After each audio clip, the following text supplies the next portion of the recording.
अस्सलाम वालेकुम। AW sea food के साथ मैं हूं आपकी होस्ट सना राव और आज जो मैं आपके लिए एक टॉपिक लेकर आई हूं वो है पेट की चर्बी को हम कैसे कम कर सकते हैं। फैटिंग डमी को हम अपनी जो हमारी पर्सनैलिटी पर जो एक बहुत बुरा असर पड़ता है चर्बी का, तो उसको हम बढ़े हुए पेट को कैसे हम कम कर सकते हैं। तो ये मैं आपको 4 चीज़ें अपनी इस वीडियोस में बताने लगी हूँ कि आपने इसको अपनी लाइफ से बिल्कुल ख़त्म कर देना है और कम से कम अगर आपने कभी यूज़ भी करें तो बहुत कम से कम यूज़ करें। तो मैं आपको बताती हूँ, क्योंकि आजकल जो होता है हमारे जो जिस्म की पेट की जो खाल होती है वो 2 किस्म की होती है। एक किसी की सॉफ्ट होती है, किसी की बहुत ज़्यादा हार्ड होती है। तो हर चीज़ हम थाई की फ़ैट ख़त्म कर सकते हैं, हमारे आर्म्स की जो फ़ैट है वो ख़त्म कर सकते हैं, लेकिन बड़े हुए पेट को हम कैसे कम कर सकते हैं। जो लेडीज़ में कॉमन मसला है, जो जेंट्स में बहुत ज़्यादा कॉमन मसला है, जो आपकी पर्सनैलिटी को बिल्कुल डाउन कर देता है, ख़त्म कर देता है। आपको ड्रेसेस नहीं अच्छे लग रहे होते, तो जो मोटापा होता है वो आपकी शख्सियत पर बहुत बुरा असर दे रहा होता है। तो इसलिए और आपकी सेहत भी ख़राब हो रही होती है। बहुत सारे लोगों के काफ़ी इश्यूज़ होते हैं जिनका बैठने का काम ज़्यादा होता है, तो वो इसलिए भी उनका जो पेट है बाहर निकला हुआ होता है। जो लेडीज़ या जेंट्स ऐसे होते हैं वो एक गलती ये भी करते हैं कि खाने के फ़ौरन बाद लेट जाते हैं, तो उन्हें लेटना भी नहीं चाहिए। उनको थोड़ी सी वॉक करनी चाहिए, लाज़मी चलना चाहिए। ख़ास तौर पे आपको रात के खाने के बाद तो लाज़मी वॉक करनी चाहिए और सुबह की भी वॉक लाज़मी है। और अगर आप वॉक नहीं कर सकते, अगर आपके पास इतना टाइम नहीं है, तो आप आधा घंटा जिम में जाकर जिम को दे सकते हैं। तो इससे भी जो आपकी जो ये डमी की फ़ैट है, बढ़ा हुआ पेट है, ये कम हो सकता है।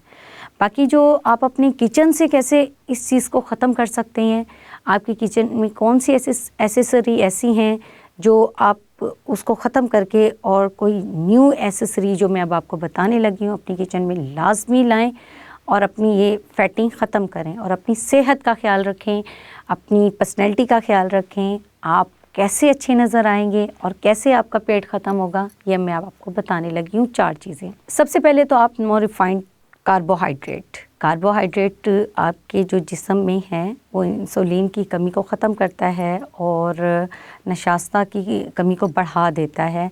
जिसमें आपने कार्बोहाइड्रेट में जो चीज़ें आती हैं, चावल, आटा, ज्वार का आटा, बेसन, ये चीज़ें ऐसी हैं जो आपको इस्तेमाल नहीं करनी। तो रोटी का ये है कि रोटी दिन में 1 बार खा लें और इसमें यह है कि आप ये चीज़ें ख़त्म कर दें। सेकंड, इसमें आपके आ जाता है no refined sugar. No refined sugar का मतलब ये है कि चीनी बिल्कुल ख़त्म कर दें। चीनी आपके लिए पॉइज़न है। मीठा खाएं, मीठा खाने से हाफ़ज़ा तेज़ होता है और मीठा की कमी से आपकी जो याददाश्त है वो कम होना शुरू हो जाती है। इसलिए मीठा खाना ज़रूरी है, लेकिन चीनी को ख़त्म कर दें।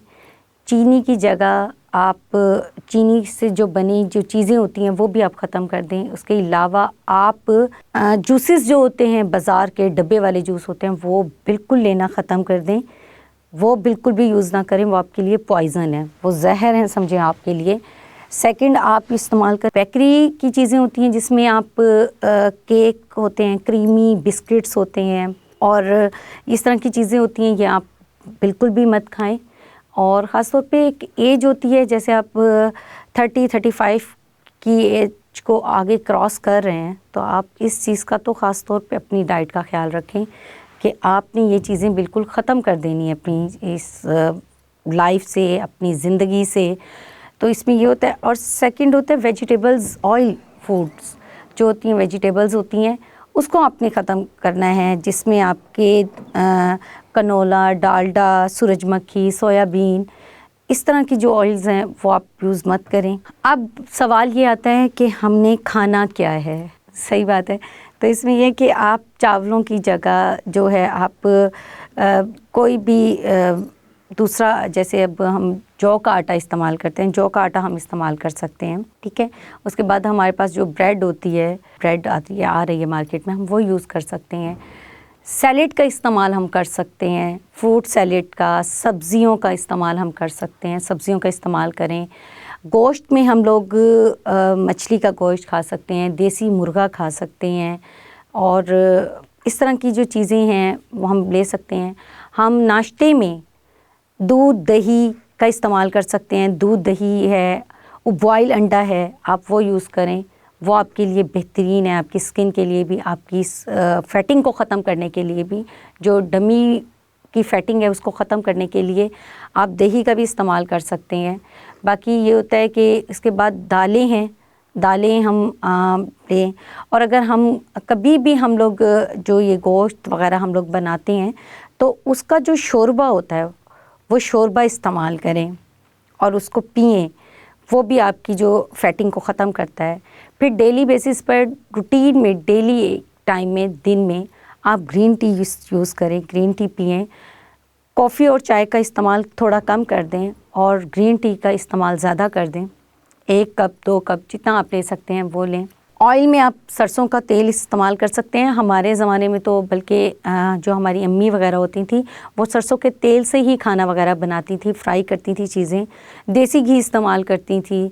तो इस तरह देसी घी का, ऑलिव ऑयल का इस्तेमाल कर सकते हैं आप लोग, नारियल का तेल इस्तेमाल कर सकते हैं आप लोग।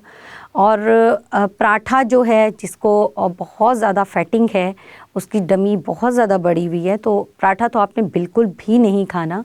तो इस तरह की चीज़ें हैं जो आप अपनी लाइफ से ख़त्म भी कर सकते हैं और कुछ चीज़ें ऐसी हैं जिसको इन भी कर सकते हैं।